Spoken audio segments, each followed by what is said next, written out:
Good morning, student. Today I explain a poem to you, My Native Land, which is written by Sir Walter Scott. Now I explain the poem. This poem is full of the spirit of patriotism. वो कहते हैं कि ये जो कविता है देशभक्ति की भावना से भरी हुई है. The poet thinks that कवि क्या सोचता है कि love of one's country should be the first quality in man. वो कहता है कि कवि सोचता है कि देश के प्रति जो प्रेम है मनुष्य का पहला गुण होना चाहिए. विदाउट दिस क्वालिटी, वो कहता है इस गुण के बिना ऑल अदर अचीवमेंट्स, जो उसकी बाकी जो अचीवमेंट्स हैं वो क्या है, यूजलेस है, are useless. A man who has no love for his country is as good as dead. वो कहता है अगर एक कोई इंसान है उसको अपने देश के प्रति कोई प्यार नहीं है, वह क्या है, एक मरे इंसान के बराबर है. ही इज़ वर्थलेस क्रिएचर, वो एक बेकार प्राणी है.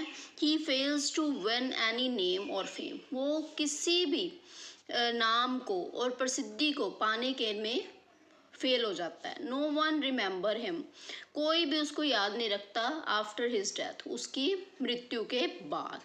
ही डाइज अनवेप्ट, अनऑनर्ड एंड अनसंग, वो जब मरता है ना तो उसको लिए कोई रोता है, ना ही उसको कोई उसका सम्मान करता है और ना ही उसके लिए कोई गाना गाता है. Breathe there the man with soul, so that who never to himself hath said. वो कहते हैं कि क्या कोई ऐसा जीवित व्यक्ति हो सकता है जिसकी आत्मा इतनी मर चुकी हो. This is my own, this is my native land, कि उसने कभी अपने आप में से ये शब्द ना कहे हों कि यह मेरी अपनी जन्म भूमि है. Whose heart hath never within him burned, as home his footstep he hath turned. वो कहते हैं कि क्या कोई व्यक्ति इतनी मरी हुई आत्मा वाला हो सकता है जिसका दिल उसके शरीर के अंदर उस समय प्यार और जोश सहित तड़प ना उठा हो जब किसी विदेशी ने.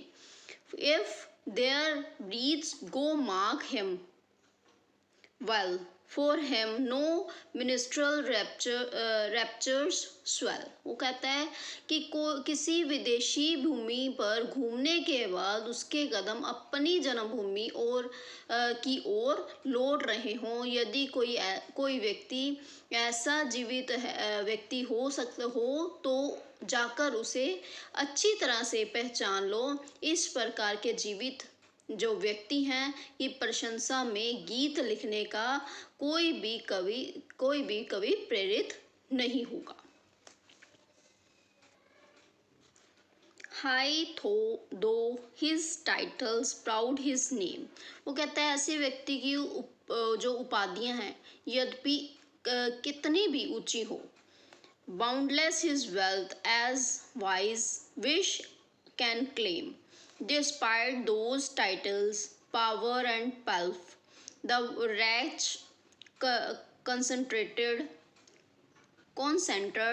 as all in self. वो कहता है कि ऐसा व्यक्ति चाहे जितनी मर्जी उपलब्धियों में ऊंचा ना हो जाए, उसका नाम यद्यपि कितने भी ऊंचे परिवार से संबंधित हो, यद्यपि उसकी दौलत इतनी असीमित हो जितनी इच्छा की जा सकती हो, किंतु उन उपलब्धियों, उस शक्ति, उस दौलत के बावजूद वह जो व्यक्ति है नीच जीवन अपने स्वार्थ में ही कैद रहता है. अर्थात उस कहने का मतलब है कि जिस इंसान के अंदर अपने देश के प्रति प्यार नहीं है, उसके पास चाहे जितना मर्जी पैसा हो, जितनी मर्जी धन दौलत हो, चाहे वो कितने ऊंचे घराने में पैदा हुआ हो, पर अगर उसके अंदर देशभक्ति की भावना नहीं है तो वह सिर्फ अपने जीवन में अपने स्वार्थ के लिए उसी कैद में रह जाता है. उस व्यक्ति का कोई भी अपना देश के प्रति कोई भी प्यार नहीं होता.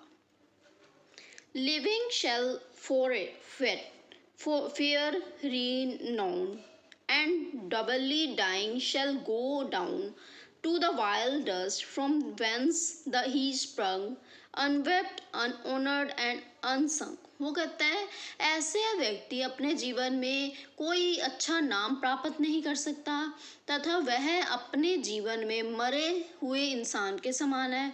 उसकी जो शारीरिक मौत है केवल दूसरी बार मरने के समय ही होती है। मृत्यु के पश्चात उसकी जो गंदी वह उसी गंदी मिट्टी में मिल जाता है जिसमें उसने जन्म लिया होता है। उसके मरने के बाद ना तो कोई रोता है, ना ही उसको कोई उसको सम्मान देता है, ना ही उसकी प्रशंसा के लिए कोई गीत गाया जाता है।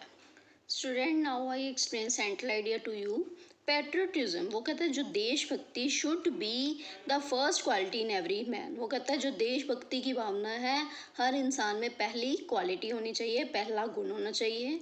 Without this quality all other positions are useless. वो कहता है इस क्वालिटी, इस गुण के बिना उसकी जितनी भी उसके अधिकार हैं वो क्या है, बेकार हैं। A man who does not love his country is as good as dead. वो कहता है अगर किसी इंसान के अंदर अपने देश के प्रति प्यार नहीं है तो वो मरे हुए इंसान के बराबर है। He is a ragged creature, वो एक बेकार प्राणी है। He has a dead soul, उसकी आत्मा मर चुकी है।